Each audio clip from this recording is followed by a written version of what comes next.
Hey guys, welcome you all to your own YouTube channel Banking Insights Bengali. আমি সৌরভ এবং আজ তোমাদের সাথে একটা খুব ইম্পর্টেন্ট টপিক নিয়ে আলোচনা করব। সেটা হচ্ছে যে রিমেনিং 80 to 85 ডেজ বাকি আছে আমাদের IBPS PO মেইনস এক্সাম থেকে। সেই টাইমটা তোমরা কিভাবে এফেক্টিভলি কারেন্ট অ্যাফেয়ার্স অর্থাৎ জেনারেল অ্যাওয়ারনেসের সেকশনটাকে কভার করতে কাজে লাগাতে পারো। কিছুদিন লেট হয়ে গেল ভিডিও নিয়ে আসতে, তার জন্য আমি দুঃখিত। কিন্তু তোমরা জানো যে যারা actually full time aspiring dedicatedly preparation নিচ্ছ তাদের ক্ষেত্রে কিন্তু এক্সট্রা টাইম বের করাটা একটু প্রবলেমেটিক। সো সেসব নিয়ে কথা বলবো না। তোমরা যারা আমার সাথে টেলিগ্রামে জয়েন হয়ে আছো তারা জানো যে আমি ডেইলি সেখানে বিভিন্ন রকমের আপডেট দিতে থাকি। তো জয়েন হয়ে যাও, নইলে তোমরা অনেক কিছু মিস করছো। এবং আজকের ভিডিওর মধ্যে তোমাদের কি কি থাকবে আমি সেটা বলে দিই। প্রথমে আমরা দেখে নেব একটা ডিটেল প্ল্যান, 80 ডেজটাকে তোমরা কিভাবে প্ল্যান করবে। তারপর আমরা দেখবো যে লাস্ট ইয়ারের ট্রেন্ড অনুযায়ী টপিক ওয়াইজ ওয়েটেজ কি আছে প্রতিটা টপিকের। যারা জিজ্ঞেস করো যে কোন টপিকটাকে ধরবো কোনটাকে ছাড়বো, তাদের জন্য এটা প্রচন্ড হেল্পফুল হবে এবং এই জিনিসটা প্রচন্ড অ্যাকিউরেট ডেটা, বিকজ এটা করেছে, এই সার্ভেটা কমপ্লিট করেছে হচ্ছে আমাদের অ্যাফেয়ার্স ক্লাউড। সো এবং কোন কোন রিসোর্সেস আমরা ইউজ করবো সেই জিনিসগুলো কিন্তু এখানে আমরা দেখে নিচ্ছি। So without a further delay let's get started. So দেখে নাও IBPS পিওর ক্ষেত্রে কিন্তু যে আমাদের কারেন্ট অ্যাফেয়ার্সের সেকশনটা সেটা অনেকটাই ইম্পর্টেন্ট, কারণ এখানে 50 মার্কস মেইনস এক্সামে কিন্তু এই সেকশনটা নিয়ে চলে এবং শুধুমাত্র এর ভূমিকা মেইনস এক্সামের মধ্যেই সীমাবদ্ধ থাকে না। যারা জিএ নলেজ ভালোভাবে রাখে তাদের কিন্তু এই জিনিসটা প্রচন্ড পরিমাণে হেল্পফুল হয়। কোথায়? ইন্টারভিউ রাউন্ডে। যাদের জিএর নলেজ ভালো, কারেন্ট অ্যাফেয়ার্সের নলেজ ভালো, বিএএফ এর নলেজ ভালো, তারা কিন্তু তোমার ইন্টারভিউ রাউন্ডে গিয়েও খুব ভালো পারফরমেন্স করে। সো এটা এই কারণে খুব বেশি ইম্পর্টেন্ট একটা সেকশন হয়ে যায়। সো এরপর আমরা দেখবো যে কোন কোন ট্রাস্টেড সোর্সেস থেকে তোমরা কমপ্লিট করতে পারো। প্রাইমারিলি আমরা সোর্স ইউজ করবো অ্যাফেয়ার্স ক্লাউডের উইকলি পিডিএফ। উইকলি পিডিএফ এর মধ্যে কি হয় না, একসাথে মান্থলি পিডিএফ এর মতো অনেকটা কম্পাইলেশন থাকে না এবং ডেইলি পিডিএফ এর মতো তোমাকে অতটা পরিমাণে এফর্ট মারতে হয় না। সেই কারণে উইকলি পিডিএফটা আমি বেস্ট মনে করি স্টাডি করার জন্য। এবং অ্যাফেয়ার্স ক্লাউডেরই আরেকটা তোমার পিডিএফ, যেটাকে আমরা এক্সাম পিডিএফ বলে জানি, সেটা একদম এক্সামের 10 থেকে 15 দিন আগে দেয়, সেটাকে কিন্তু আমরা রিভিশনের পিডিএফ হিসেবে কাজে লাগাবো। যারা অ্যাফেয়ার্স ক্লাউড ইউজ করতে চাইছো না তারা স্মার্ট কিটার উইকলি পিডিএফ থেকে করতে পারো। যাদের কাছে হয়তো স্মার্ট কিটার সাবস্ক্রিপশন আগে থেকেই আছে, প্রতিটা পিডিএফ পেড এবং যেগুলো ফ্রি পিডিএফ আছে সব আমি কিন্তু টেলিগ্রাম চ্যানেলের মধ্যে শেয়ার করতে থাকি। তো সকলে কিন্তু টেলিগ্রাম চ্যানেলটা জয়েন হয়ে যাও, link in the description. Class হিসেবে আমরা কপিল কাঠপাল স্যারের যে তোমার আরবিআই সার্কুলার, তারপর হচ্ছে আরবিআই কর্নার, সেবি কর্নার জাতীয় যে ক্লাসগুলো উনি ইউটিউবের মধ্যে করান, সেই ক্লাসগুলোকে অ্যাটেন্ড করব এবং যখন অ্যাটেন্ড করবে সেগুলোকে একটু স্পিডে দেখবে, কারণ উনি ক্লাসের মধ্যে কিছু এক্সট্রা কথা বলেন, ওগুলোকে অত শোনার তোমার দরকার পড়বে না। তোমরা একটু স্পিডে দেখবে এবং ক্লাসটা কমপ্লিট করার পর ওনার পিডিএফগুলো আমি গ্রুপে শেয়ার করে দেবো, সেখান থেকে কিন্তু টেলিগ্রাম চ্যানেল থেকে তোমরা সেগুলো থেকে রিভিশন করতে পারবে। এবং তার সাথে আরও কিছু এক্সট্রা জিনিস লাগবে কিছু মান্থের জন্য, সেটা হচ্ছে কম্পাইলেশন ভিডিও। সেটা অ্যাফেয়ার্স ক্লাউডের হতে পারে, পারছাম ক্লাসেস থেকে হতে পারে, বা ডক্টর গৌরব গর্গ স্যারের যে মান্থলি কারেন্ট অ্যাফেয়ার্সের কম্পাইলেশন পিডিএফ থাকে সেগুলো আমি চ্যানেলের মধ্যে শেয়ার করে রেখেছি, সেখান থেকেও কিন্তু তোমাদের পড়তে হতে পারে। কিভাবে কি করব সেটা আমরা নেক্সট স্লাইডে দেখব। এটা দেখো, এটা হচ্ছে মোস্ট ইম্পর্টেন্ট সিএ টপিকস, তাই তো? বেসড অন মে 2024 থেকে জুলাই 2025, অর্থাৎ লাস্ট ইয়ার একদম কি বলবো প্রচন্ড কারেন্ট ট্রেন্ডের উপর বেস করে এই সার্ভে থেকে এই রিপোর্টটা নেওয়া হয়েছে। এই সার্ভেটা করেছে হয়েছে অ্যাফেয়ার্স ক্লাউড, তো সেই নিয়ে তোমাদের তো কোনো সন্দেহ থাকার কথা নয়। দেখে নাও যে IBPS এর কন্ডাক্ট করা লাস্ট ইয়ারের এক্সামগুলো অনুযায়ী কোন টপিকের মানে ওয়েটেজ কতটা সেটা পার্সেন্টেজ ওয়াইজ দেওয়া আছে। সো এখানে দেখো ন্যাশনাল অ্যাফেয়ার্সের টোটাল ওয়েটেজ কত দেখাচ্ছে, 32.24%, মানে ন্যাশনাল অ্যাফেয়ার্স থেকে কোশ্চেন সব থেকে বেশি আসছে। ব্যাংকিং অ্যান্ড ফাইন্যান্স থেকে দেখাচ্ছে অলমোস্ট 17%, তাই তো?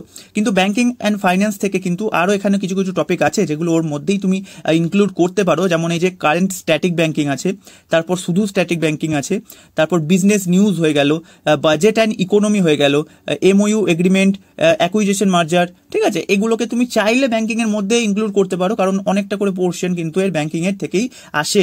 সো তোমার এই যে দেখো এখানে যে আমি স্টার মার্কস করে রেখেছি, এইগুলো হচ্ছে অনেকটা ব্যাংকিং অ্যান্ড ফাইন্যান্সের দিকে টিল্টেড টপিক, তাই তো? তাই তুমি যখন ব্যাংকিং অ্যান্ড ফাইন্যান্স করবে তখন এই টপিকগুলো তোমার অটোমেটিক কমপ্লিট হতে থাকবে।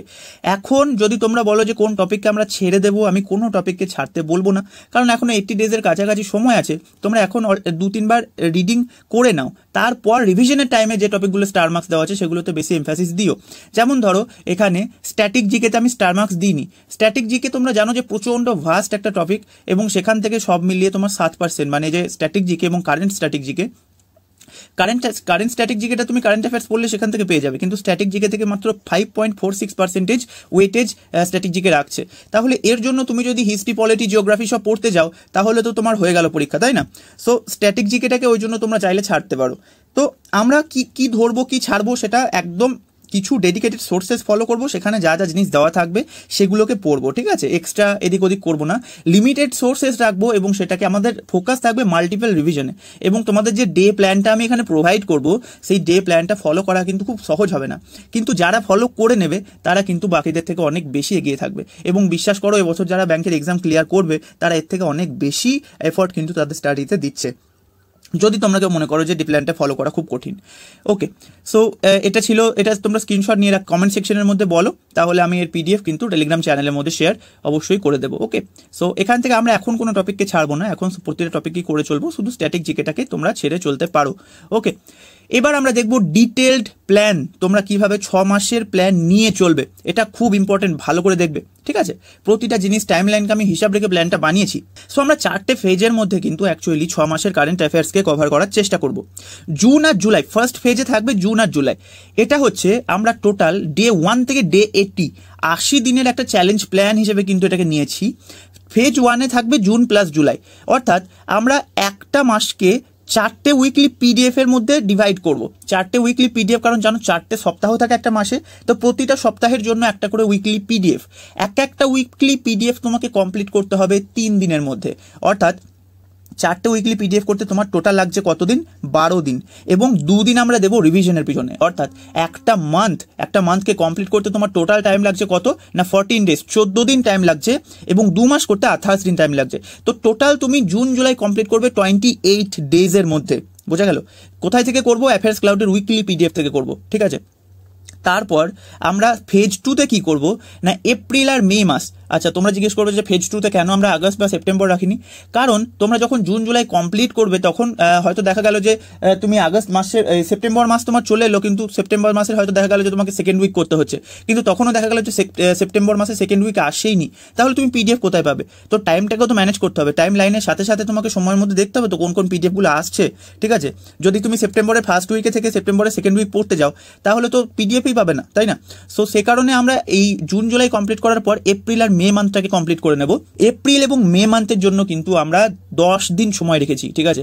তো বলবে 10 দিনের মধ্যে কিভাবে কমপ্লিট হবে? দেখো, ডে 29 থেকে ডে 38, এই 10 দিনের মধ্যে আমরা এপ্রিল আর মে মাস কমপ্লিট করব কিভাবে না কম্পাইলেশন ভিডিও দেখবো, ঠিক আছে? একটা মান্থের ক্ষেত্রে 300টা করে নিউজ পড়বো। 300টা নিউজ মানে হচ্ছে পার ডে 10 নিউজ। যারা ডেইলি কারেন্ট অ্যাফেয়ার্স পড়ছো তারা জানো 10টা করে নিউজ পার ডে কিন্তু কম নয়, যদি সেটাকে টোটাল ভালোভাবে রিভিশন করতে পারো। ওকে, সো কোথায় থেকে করব? তোমরা চাইলে তোমার যেসব ইউটিউব চ্যানেলগুলো আছে, যেমন অ্যাফেয়ার্স ক্লাউড হয়ে গেল, পারছাম ক্লাসেস যে রিচা ম্যাম আছে না, উনি করান টপ 300 নিউজ, গাইডলি থেকে হয়ে গেল। তো টপ 300 নিউজ তোমরা করে রাখবে এপ্রিল এবং মে মাসের।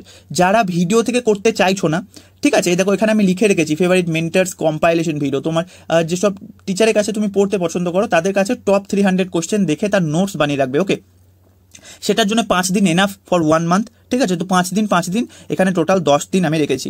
যদি কেউ বলো যে না আমি ভিডিও থেকে পড়বো না, আমাকে টোটালটাই পড়তে হবে হচ্ছে মান্থলি কম্পাইলেশন থেকে, পিডিএফ থেকে, তাহলে তোমাদের আমি রেফার করবো ডক্টর গৌরব গর্গ স্যারের যে মান্থলি কম্পাইলেশন কারেন্ট অ্যাফেয়ার্সের পিডিএফগুলো থাকে, 100টা থেকে 150টা পেজ থাকে। ওই পেজগুলোর মধ্যে উনি ডে ওয়াইজ 10 থেকে 15টা করে তোমার নিউজ কভার করেন, ঠিক আছে? খুব ইজিলি তুমি 5 দিনের মধ্যে ওই পিডিএফটা কমপ্লিট করতে পারবে। প্রতিটা পিডিএফ, প্রতিটা ভিডিও লিঙ্ক আমি টেলিগ্রাম চ্যানেলের মধ্যে দিয়ে রেখেছি। টেলিগ্রাম চ্যানেলের নাম @ব্যাংকিং ইনসাইটস বেঙ্গলি, লিঙ্ক আমি ডেসক্রিপশনে দিয়ে রাখবো। এমন কেউ থেকো না যে টেলিগ্রাম চ্যানেলটা জয়েন করোনি, প্রত্যেকে টেলিগ্রাম চ্যানেলটাকে কিন্তু অবশ্যই জয়েন করে রাখো। থার্ড ফেজটাকে করবো আমরা আগস্ট এবং সেপ্টেম্বর, এবং এই ফেজটা হচ্ছে ওই জুন জুলাইয়ের মতো সেম। এখানেও আমরা কি করবো না 4টে করে উইকলি পিডিএফ থেকে কমপ্লিট করবো 1 মান্থ। একটা মাসের জন্য 12 দিনে উইকলি পিডিএফ প্রথমে কমপ্লিট করবো, 2 দিন রিভিশন দেবো, টোটাল 28 ডেজে 2টো মান্থ আমরা কমপ্লিট করবো, ঠিক আছে? তাহলে ডে 39 থেকে ডে 66 এর মধ্যে তোমরা আগস্ট এবং সেপ্টেম্বর কমপ্লিট করে ফেলছো। তোমরা একটা জিনিস দেখো, ডে 1 থেকে ডে 66 এর মধ্যে কিন্তু তোমরা টোটালি যত কারেন্ট অ্যাফেয়ার্সের ব্যাপার ছিল সেগুলোকে কমপ্লিট করে ফেলছো, এবং তারপরও তোমাদের কাছে প্রায় 13 থেকে 15 দিন বাকি থাকবে। এই 15 দিনের মধ্যে তোমাদের বহু কিছু করতে হতে পারে, তোমাদের কোনো দিন এক্সাম থাকতে পারে, কোনো দিন তোমাদের কোথাও যেতে হতে পারে, শরীর খারাপ হতে পারে। তো এই সব দিনগুলো কিন্তু তোমরা বাফার জোন হিসেবে ইউজ করবে, এবং এই যে টাইম টেবিলটা নিজের মতো ভাবে অ্যাডজাস্ট কিন্তু অবশ্যই করে রাখবে। এবং এই যে শেষের 15 দিন থাকবে এখানে কিন্তু তোমরা ফুল পাওয়ার প্যাক রিভিশন চালাবে, শুধুমাত্র রিভিশন করবে, ঠিক আছে। কি কি থেকে রিভিশন করবে না, এই টাইমের মধ্যে তোমরা অ্যাফেয়ার্স ক্লাউডের এক্সাম পিডিএফ পেয়ে যাবে, সেটাকে তোমরা রিভিশন হিসেবে ইউজ করবে। তারপরেও তোমরা সি এর কুইজেস লাগাবে। দেখো ডেলি কুইজ তোমরা চাইলে কিন্তু এই ফেজ 1, 2, 3 এর মধ্যেও করতে পারো, খুবই ভালো রিভিশনের ক্ষেত্রে কুইজ ইউজ হয়। মানে দেখো তোমরা কি করবে না, সকালে প্রথম স্লট মানে প্রথম স্টাডি স্লটের মধ্যে তোমরা জিকেটাকে কমপ্লিট করে নেবে, ঠিক আছে। তারপর রাত্রিবেলা তোমরা 15 মিনিট যখন রিভিশন করবে তখন ডে ওয়াইজ কুইজ, বা তোমরা এবার ডে ওয়াইজ কুইজের জন্য কি হয় না, তোমার কোনো একটা ভালো পেড প্ল্যাটফর্মে সাবস্ক্রিপশন দরকার হয়। যদি তোমার স্মার্ট কিটের সাবস্ক্রিপশন যাদের আছে তারা ওখান থেকে পেয়ে যাবে, আর যদি অ্যাফেয়ার্স ক্লাউডের সাবস্ক্রিপশন থাকে তাহলে ওখান থেকে তোমরা কুইজ পেয়ে যাবে। ফ্রি কুইজেস খুব কমই আছে যেগুলো খুব ভালো, ঠিক আছে। তো সেক্ষেত্রে তোমরা কি করতে পারো না, সকালবেলা যেটা পড়েছো সেটাকে জাস্ট রিভিশন করে নিতে পারো, ওকে। তারপর হচ্ছে যে এই যে তোমার ফেজ 4 গিয়ে কিন্তু তোমরা তখন অ্যাফেয়ার্স ক্লাউডের পিডিএফ এক্সাম পিডিএফ থেকে তো রিভিশন করছোই, তার সাথে সাথে তোমরা আইবিপিএস পিওর মেন্স এর মক দেবে, সিএ কুইজেস লাগাবে। তো সেই জায়গাগুলো থেকে কিন্তু তোমরা রিভিশন করবে। তোমাদের মেন টার্গেট থাকবে যে উইক এরিয়াগুলোকে খোঁজা, কোন কোন জায়গাগুলো তোমার মাথায় ঢুকছে না, বুঝতে পারছো না, সেই জায়গাগুলোতে কিন্তু এই 15 দিনের মধ্যে তোমরা মাল্টিপল টাইম রিভিশন দেবে। তো আশা করি ব্যাপারটা বোঝাতে পারলাম। প্রচন্ড ক্লিয়ার কাট ভাবে তোমাদের 6 মাস কভার করার প্ল্যান আমি এখানে দিলাম। এরপর আমরা দেখবো যে ভিডিও সোর্সেস তোমরা কি কি ফলো করতে পারো। যারা প্রথমেই বলে রাখি যে পিডিএফ থেকে যারা কমফোর্টেবল নও, ঠিক আছে, তারা যেভাবে করে আসছো, তারা আশা করি যে ডেলি ক্লাসেস করছো, তোমরা যেভাবে করছো সেভাবে করো। যদি পিডিএফ তোমরা পড়তে না পারো তাহলে আমি কি করে তোমাদের জোর করতে পারি। কিন্তু পিডিএফ পড়ার সব থেকে ভালো ব্যাপার হচ্ছে যে তোমরা অল্প সময়ের মধ্যে অনেক নিউজ কভার করতে পারো এবং রিভিশন করতে পারো, তাই তো। এবং আমি বারবার বলছি যে তুমি কতটা কভার করছো সেটাই কিছু এসে যায় না, এসে যাবে যে তুমি কতবার সেই জিনিসটাকে রিভিশন করতে পারছো, ঠিক আছে। সেটাই তুমি অ্যাকচুয়াল এক্সামে নিয়ে যেতে পারবে। তোমার বারবার রিভিশন করলে যে রিটেনশন যে নলেজটা থাকবে সেই নলেজটাই তুমি এক্সাম পর্যন্ত নিয়ে যেতে পারবে। ভিডিও সোর্সের মধ্যে এই জিনিসটা প্রত্যেককেই করতে হবে না। কপিল কাটপাল স্যার যে আরবিআই কর্নার সেবি কর্নার দিচ্ছে, কারণ তোমরা জানো সিলেবাসের মধ্যে পার্টিকুলারলি আরবিআই সার্কুলার কথাটা মেনশন করে দেওয়া আছে। তো সে কারণে তোমাদের আরবিআই রিলেটেড নিউজগুলোকে একটু বেশি এমফাসিস দিতে হবে। কপিল কাটপাল স্যারের যে ভিডিওগুলো আসে ওগুলো তোমরা করে নেবে, 1.25x এ দেখবে, একটু স্পিডে চালিয়ে দেখবে, এবং একবার ক্লাসটা কমপ্লিট করার পর ওনার টেলিগ্রাম চ্যানেলে গিয়ে যে পিডিএফ উনি প্রোভাইড করেন সেখান থেকে রিভিশন করে নেবে, ঠিক আছে। ওই পিডিএফগুলো আমি আমার টেলিগ্রাম চ্যানেলের মধ্যেও কিন্তু শেয়ার করে দেবো। এবং কারা ভিডিও সোর্সেস ফলো করবে কখন সেটা বলি। ধরো তুমি পিডিএফ থেকে কিছু একটা পড়লে, সেই জিনিসটা তুমি বুঝতে পারলে না, পিডিএফ এর মধ্যে তুমি দেখতে পেলে যে একটা টার্ম ইউজ করা আছে ব্যাংক অ্যাসুরেন্স। ব্যাংক অ্যাসুরেন্স কি জিনিস তুমি জানো না, সেক্ষেত্রে তুমি এসে ইউটিউবের মধ্যে ব্যাংক অ্যাসুরেন্স থেকে একটা ছোট্ট ভিডিও দেখে নিয়ে কিন্তু সেটার কনসেপ্টটা তুমি ক্লিয়ার করে নিতে পারো। এবং ধরো কোনো একটা ব্রেকিং নিউজ বা কোনো একটা ফ্ল্যাগশিপ স্কিম এসেছে, বা ধরো কোনো হাই ইম্প্যাক্ট ইভেন্ট মানে এমন কোনো কারেন্ট অ্যাফেয়ার্সের ইভেন্ট যেগুলো কি করে না আমাদের প্রচন্ড প্রভাব ফেলে সমাজের মধ্যে। যেমন ধরো এই কিছু বছর আগে যেমন ইউক্রেন রাশিয়ার ওয়ার শুরু হয়ে গেল। তো এই ধরনের যে জিনিসগুলো যেগুলো কি ফ্যাক্টর হিসেবে এক্সামে চলে আসতে পারে, যেগুলো তুমি হয়তো পিডিএফে পাচ্ছ না, তো এই সব জিনিসগুলোর জন্য তোমরা কিন্তু ভিডিও রিসোর্সেসকে ফলো করতে পারো। কিন্তু এই সময় আমি তোমাদের রেকমেন্ড করবো যারা পিডিএফ থেকে পড়তে পারছো তারা ভিডিও রিসোর্সকে যতটা সম্ভব কমিয়ে দেওয়ার চেষ্টা করো, কারণ পিডিএফ থেকে পড়ে মাল্টিপল রিভিশন দিলে সেটাই কিন্তু তোমার অ্যাকচুয়ালি এক্সাম হলে কাজে লাগবে, ঠিক আছে। তো ব্যাপারটা আশা করি আমি বোঝাতে পারলাম। কারো কোনো রকমের ডাউট থাকলে তোমরা অবশ্যই কমেন্ট সেকশনের মধ্যে সেটা জিজ্ঞেস করে নিও, প্রত্যেকের কমেন্টের আমি রিপ্লাই করি। টেলিগ্রাম চ্যানেলে তোমরা অ্যাড হয়ে যেও। ভিডিওর ফ্রিকোয়েন্সি একটু কমে গেছে, তো সে কারণে তোমরা কেউ কিছু মাইন্ড করো না, টেলিগ্রাম চ্যানেলে জয়েন হয়ে যাও, ওখানে আমি রেগুলার আপডেটস কিন্তু দিতে থাকি। সো এই যে এখানে আমি আবার বলে রাখছি যে টেলিগ্রাম চ্যানেলের মধ্যে প্রতিটা পিডিএফ আমি শেয়ার করতে থাকি, উইকলি পিডিএফ, অ্যাফেয়ার্স ক্লাউডের পিডিএফও কিন্তু আমি ওখানে শেয়ার করি, ঠিক আছে। তোমরা জয়েন হয়ে যাও। So thank you for watching. ভিডিওর কন্টেন্ট ভালো লাগলে, এরকম ডিটেলড অ্যানালাইসিস রিসার্চ টাইপের ভিডিও তোমাদের যদি ভালো লাগে তাহলে অবশ্যই চ্যানেলটাকে লাইক শেয়ার সাবস্ক্রাইব করে দিও। এবং যারা তোমাদের ভাই বোন বন্ধু বান্ধব আছে যারা ব্যাংকিং এর প্রিপারেশন নিচ্ছে তাদেরকে কিন্তু চ্যানেলটা অবশ্যই শেয়ার করে দেবে, ওকে। সো আজকের জন্য এতটাই, বাই ফর টুডে।